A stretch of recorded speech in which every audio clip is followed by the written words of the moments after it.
अब इसके बाद हम बात करेंगे नेविगेशन के ऊपर। नेविगेशन का मतलब कि हम अपने स्क्रीन को नेविगेट यानी कि रोटेट वगैरह किस तरह से कर सकते हैं। नेविगेशन के अंदर सबसे पहले आप यहाँ देखिए कि यहाँ पर आपको नेविगेशन टूल बार प्रोवाइड किया गया है, एक छोटा सा नन्हा सा। हम 3ds Max के अंदर navigation through the navigation tool bar के ज़रिए भी कर सकते हैं और इसके अलावा हम कीबोर्ड के ज़रिए भी अपने स्क्रीन को नेविगेट कर सकते हैं। अब स्क्रीन को नेविगेट किस तरीके से किया जाता है कि सबसे पहले मैंने आपको बताया था कि यहाँ पर आप इस स्टाइल्स को लाने के लिए व्यू पोर्ट लेआउट टैब्स को ओपन करेंगे। व्यू पोर्ट लेआउट टैब्स को ओपन करने के बाद यहाँ पर आपको ये एरो का निशान नज़र आ रहा है, तो यहाँ पर आपके पास डिफरेंट स्टाइल्स के अंदर आपके पास 3ds Max की स्क्रीन अवेलेबल है।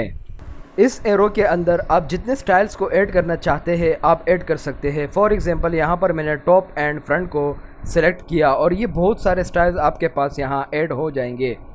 इसके अलावा अगर आपको फॉर एग्जांपल स्टैंडर्ड साइज़ के ऊपर आना है जहाँ पर टॉप व्यू, फ्रंट व्यू और लेफ़्ट व्यू और यहाँ पर पर्सपेक्टिव व्यू शो हो, तो यहाँ पर आपने इस टाइप को सिलेक्ट करके लेना है। इसके बाद मैं व्यू पोर्ट लेआउट टैब को यहाँ से क्लोज़ कर देता हूँ। अब मैं आपको बताऊँगा कि यहाँ पर आप अगर इस विंडो के ऊपर क्लिक करेंगे तो एक येलो लाइन आपको शो हो रही है। इसका मतलब कि ये विंडो सिलेक्ट हो चुकी है। अब इस विंडो को मैक्सिमाइज़ करने के लिए आप कीबोर्ड से Alt W प्रेस करेंगे तो ये मैक्सिमाइज़ हो जाएगा। इसके अलावा आप यहाँ पर दोबारा Alt W प्रेस करेंगे तो ये मिनिमाइज़ हो जाएगा। अब अगर आप यहाँ पर आए तो सबसे पहले आपको यहाँ पर प्लस का निशान नज़र आ रहा होगा। हर एक विंडो के अंदर प्लस अवेलेबल होगा। इस प्लस के ऊपर क्लिक करने के बाद आपके पास ये विंडो ओपन होगी और यहाँ पर आपको बताएगा कि ये आपने इस विंडो को मैक्सिमाइज़ करना है या इस विंडो को आपने रिस्टोर करके दोबारा अपनी जगह पर लाना है। इसके अलावा यहाँ पर आपको शॉर्टकट नज़र आ रहे हैं Alt+W। एक्टिव व्यू पोर्ट की बात अगर हम करें, इसका मतलब कि यहाँ पर आपने ये जो येलो लाइन आपको शो हो रही है, आपने किस के ऊपर स्विच करना है, फ्रंट के ऊपर स्विच करना है, लेफ़्ट के ऊपर या पर्सपेक्टिव के ऊपर। मैंने पर्सपेक्टिव सेलेक्ट की तो ये यहाँ पर स्विच हो गया। दोबारा यहाँ पर प्लस पे आने के बाद अब इसके बाद यहाँ पर हम आते हैं शो ग्रिड के ऊपर। हम उतने ही टूल्स को सीखेंगे जितने टूल्स के ऊपर हमें काम करना है। शो ग्रिड्स पर आने के बाद अगर हम क्लिक करेंगे तो ये इस वाली विंडो से ग्रिड्स को हाइड कर देगा। शो ग्रिड पर दोबारा क्लिक करेंगे तो ये ग्रिड्स को ऑन कर देगा। व्यू क्यूब का मतलब कि यहाँ से अगर हम शो द व्यू क्यूब, अगर इसे हम अनचेक कर देते हैं तो यहाँ पर लगे हुए क्यूब्स को ये हाइड कर देगा। दोबारा व्यू क्यूब में जाएंगे, शो द व्यू क्यूब, तो यहाँ से आपको दोबारा व्यू क्यूब अवेलेबल हो जाएगा। व्यू क्यूब के अंदर आने के बाद यहाँ पर आपको मिलेगा ऑर्थोग्राफिक और पर्सपेक्टिव। ऑर्थोग्राफिक और पर्सपेक्टिव में क्या डिफरेंस है कि पर्सपेक्टिव के अंदर आपको वैनिशिंग पॉइंट नज़र आएगा, जबकि ऑर्थोग्राफिक के अंदर आपको वैनिशिंग पॉइंट नहीं बल्कि हर एंगल सेम आपको नज़र आएगा।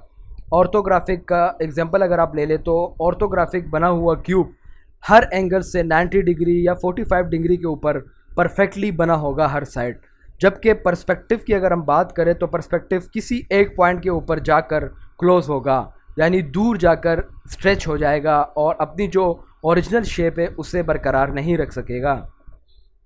इसके बाद हम यहाँ पर आते हैं। यहाँ पर आने के बाद क्लिक करेंगे तो ये आपको दोबारा एक विंडो ओपन करके दे देगा। इसके बाद यहाँ पर पर्सपेक्टिव व्यू, अगर आप इस विंडो को पर्सपेक्टिव व्यू में ट्रांसफ़र करना चाहते हैं तो आप पर्सपेक्टिव सेलेक्ट कर लेंगे और ये आपको यहाँ पर पर्सपेक्टिव व्यू में लाकर दे देगा। अगर आप चाहते हैं कि ये इस तरीके से लाइन में शो ना हो और इस तरीके से सॉलिड शो हो तो यहाँ पर आने के बाद आपने क्या करना है, शेडेड पर क्लिक कर देना है तो ये शेडेड आपको शो कर देगा। पर्सपेक्टिव के बाद यहाँ पर ऑर्थोग्राफिक के अंदर मैंने आपको बताया कि यहाँ पर हर एंगल परफेक्ट एंगल पे आपको बना हुआ होगा, जबकि पर्सपेक्टिव के अंदर अगर हम इसे इस तरीके से ले जाएं तो ये स्ट्रेच करेगा और इसके अंदर एंगल्स का जो है वो काम ख़राब हो जाएगा।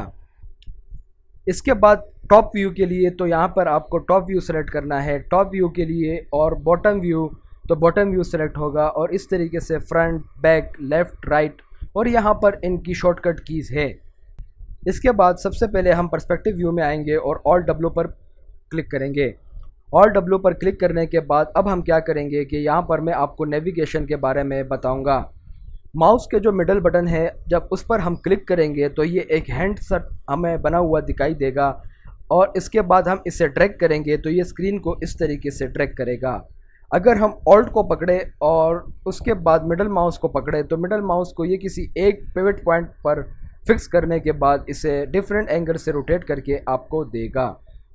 ये सारे काम हम यहाँ से नेविगेशन टूल बार से कर सकते हैं, पर कीबोर्ड से काम में थोड़ी सी एफिशिएंसी क्रिएट हो जाती है। यहाँ पर इसके अलावा यहाँ पर आपको एक व्यू क्यूब नज़र आएगा, यहाँ से आप इजीली इसे नेविगेट कर सकते हैं। फॉर एग्जांपल मैं यहाँ पर लेफ़्ट साइड पर क्लिक करूँगा तो ये लेफ़्ट साइड पर चला जाएगा। इस व्यू क्यूब के पास यहाँ पर एक पर्सपेक्टिव टाइप एक छोटा सा आइकन बना होगा, अगर इस पर आप क्लिक करेंगे तो आप पर्सपेक्टिव व्यू में वापस आ जाएंगे।